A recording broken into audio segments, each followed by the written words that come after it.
La mort est un passage inévitable pour chaque être humain. Dans l'islam, elle est perçue comme une transition vers une nouvelle phase de l'existence. Ce texte explore ce que l'islam enseigne sur les événements qui se produisent après la mort, depuis le moment de la mort jusqu'au jour du jugement. Lorsque l'âme quitte le corps, les musulmans croient que l'ange de la mort, Azaël, vient recueillir l'âme. Pour les croyants pieux, l'âme est extraite avec douceur, tandis que pour les pécheurs, ce processus peut être douloureux. Les anges de miséricorde ou de châtiment entourent alors l'âme en fonction de la vie menée. Une fois enterrée, l'âme est visitée par deux anges, Munkar et Nakir, qui posent des questions sur la foi et les actions du défunt. Ces questions portent sur la reconnaissance d'Allah, de l'islam et du prophète Mohammed. Les réponses déterminent la condition de l'âme jusqu'au jour du jugement. Le barzakh est l'intervalle entre la mort et le jour du jugement. Pendant cette période, l'âme demeure dans un état intermédiaire. Pour les justes, c'est un temps de paix et de bonheur, tandis que pour les mécréants, c'est un temps de tourment. Le barzakh est souvent comparé à un rêve où l'âme est consciente, mais dans une réalité différente. Le jour du jugement est un événement central dans la foi islamique. Tous les êtres humains seront ressuscités et rassemblés pour être jugés par Allah. Les actions de chacun seront évaluées, et les bonnes actions seront pesées contre les mauvaises. Ce jour-là, la justice divine sera rendue de manière absolue. Au moment de la résurrection, les corps seront réunis avec leurs âmes. Les corps ressuscités seront restaurés à leur état originel, prêts à être jugés. Cette résurrection est universelle, incluant tous les êtres humains qui ont jamais vécu. Après la résurrection, tous les êtres humains seront rassemblés sur une vaste plaine.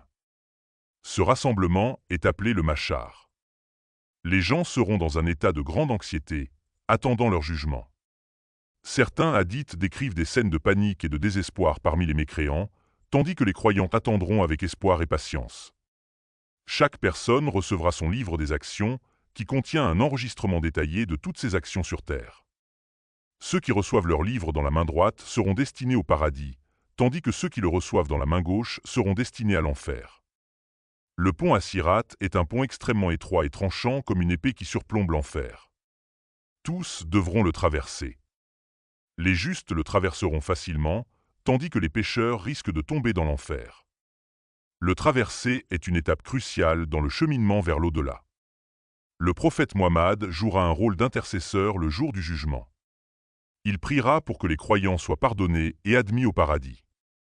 Cette intercession est une source de grand espoir pour les musulmans, car elle offre une chance supplémentaire de salut.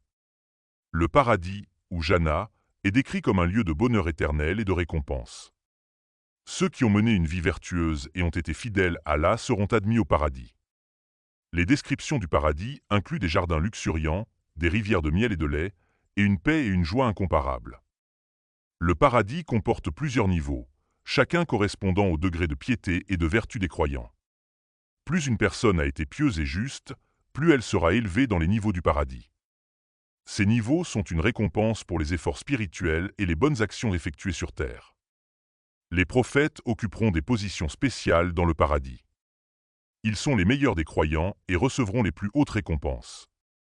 Le prophète Mohammed sera dans le plus haut niveau de Jannah, appelé Al-Firdaous. Les Hourias sont des êtres créés pour le plaisir des habitants du paradis. Ils sont décrits comme extrêmement beaux et jeunes.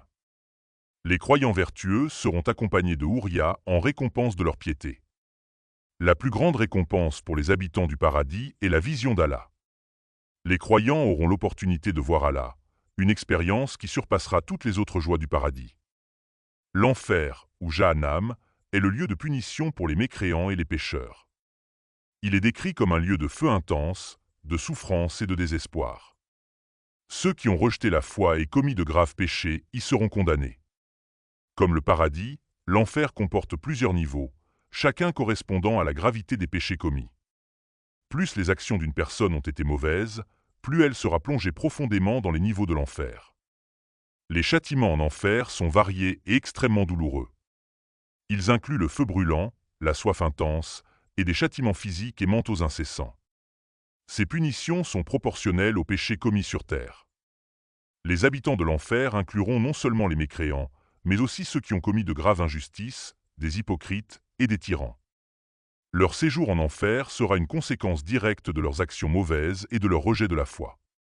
L'islam enseigne que le pardon divin est toujours possible. Même pour ceux qui ont commis de grands péchés, la miséricorde d'Allah est immense. Le repentir sincère et les bonnes actions peuvent conduire au pardon et éviter les tourments de l'enfer. Les péchés sont classés en deux catégories, majeurs, kabira, et mineurs, sagira. Les péchés majeurs incluent le meurtre, le vol et la fornication. Les péchés mineurs incluent les mensonges et les petites injustices. Les péchés majeurs nécessitent un repentir sincère pour être pardonnés. Dans l'islam, les intentions derrière les actions sont cruciales. Même des actions apparemment bonnes peuvent être nullifiées par de mauvaises intentions. Allah juge non seulement les actions, mais aussi les intentions qui les motivent. La purification de l'âme est un aspect essentiel de la préparation pour l'au-delà. Elle inclut des pratiques spirituelles comme la prière, le jeûne et la charité. Ces actions aident à purifier le cœur et à renforcer la foi. Les prières pour les morts, telles que la Salah al-Janaza, jouent un rôle important dans l'islam. Elles sont une forme de soutien pour l'âme du défunt et peuvent aider à alléger les épreuves du barzakh. Visiter les tombes est encouragé dans l'islam, car cela rappelle la mort et l'au-delà. C'est aussi une manière de prier pour les défunts et de réfléchir à la nature éphémère de la vie. Les bonnes actions qui continuent de bénéficier aux autres mêmes après la mort de la personne sont appelées sadaka jariya. Elles incluent des actes comme la construction de mosquées, la distribution de connaissances et la charité. Les invocations pour les défunts sont une forme de prière qui peut leur apporter des bénéfices dans l'au-delà. Les vivants peuvent demander à Allah de pardonner les péchés des défunts et de leur accorder le paradis. La lecture du Coran et sa récitation sont des actes méritoires pour les défunts. Les musulmans croient que les récompenses de la lecture du Coran peuvent être offertes à l'âme du défunt. Les musulmans peuvent effectuer des pèlerinages, comme le Hajj, au nom des défunts. Ces actes pieux peuvent aider à alléger les épreuves des défunts et leur apporter des récompenses dans l'au-delà. Donner de la charité au nom des défunts est une pratique bénéfique. Les récompenses de la charité peuvent être offertes à l'âme du défunt, apportant paix et miséricorde.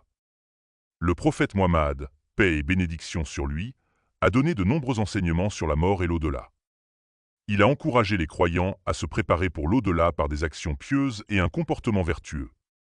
Les épreuves de l'au-delà, y compris les questions dans la tombe et le jour du jugement, sont perçues comme une manière de purifier les âmes et de rendre justice. Elles permettent de distinguer les justes des injustes. La préparation spirituelle est essentielle pour faire face aux épreuves de l'au-delà.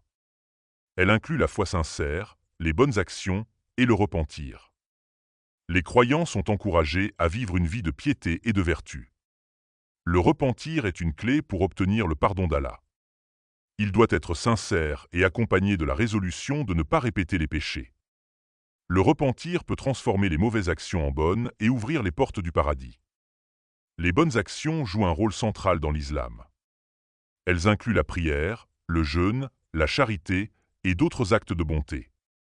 Ces actions sont récompensées dans l'au-delà et aident à obtenir le salut. La justice divine est un principe fondamental dans l'islam. Allah jugera chaque personne équitablement en fonction de ses actions et de ses intentions. Personne ne sera traité injustement le jour du jugement. La miséricorde d'Allah est immense et dépasse l'entendement humain. Même les plus grands pécheurs peuvent espérer obtenir le pardon par la miséricorde d'Allah. Les croyants sont encouragés à ne jamais désespérer de la miséricorde divine. Les prophètes et les messagers ont joué un rôle crucial en guidant l'humanité vers la voie de la justice et de la vertu. Leurs enseignements et exemples servent de modèle pour les croyants et les aident à se préparer pour l'au-delà. Les signes de la fin des temps sont des événements prophétisés qui précéderont le jour du jugement. Ils incluent des calamités naturelles, des troubles sociaux et des apparitions miraculeuses. Ces signes rappellent aux croyants la proximité du jour du jugement. La résurrection des morts est un événement central dans l'eschatologie islamique. Tous les êtres humains seront ressuscités pour être jugés par Allah. Cette résurrection marque le début du jour du jugement et le commencement de la justice divine. Le machar est le lieu de rassemblement où tous les êtres humains seront réunis après la résurrection.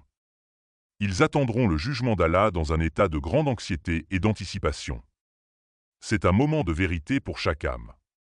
Certains croyants vertueux, ainsi que les prophètes, pourront intercéder en faveur des autres le jour du jugement. Cette intercession est une source d'espoir pour ceux qui craignent pour leur salut. Les récompenses du paradis incluent une paix éternelle, une satisfaction sans fin et une proximité avec Allah. Les croyants vertueux jouiront des plaisirs et des joies du paradis pour l'éternité. Bien que l'enfer soit éternel pour certains, l'islam enseigne que certains pécheurs pourront être purifiés de leurs péchés et éventuellement entrer au paradis. La miséricorde d'Allah permet cette possibilité de rédemption. La vie terrestre est considérée comme une épreuve et une préparation pour l'au-delà. Chaque action et chaque intention ont des conséquences dans l'au-delà, et les croyants sont encouragés à vivre en vue de l'éternité. Les témoignages de la foi, tels que la Shahada, jouent un rôle crucial dans la vie et la mort des musulmans. Affirmer la foi en Allah et en son prophète est essentiel pour obtenir le salut. Les pratiques funéraires islamiques incluent des rites spécifiques pour honorer le défunt et faciliter son passage vers l'au-delà. Elles comprennent la prière funéraire, le lavage du corps et l'enterrement. La communauté joue un rôle vital dans le soutien des défunts et de leurs familles. La solidarité et les prières communautaires sont des formes de soutien spirituel cruciales dans l'islam. Le Coran contient de nombreux versets sur la vie après la mort, offrant des descriptions du paradis et de l'enfer, ainsi que des enseignements sur la justice divine et le jugement.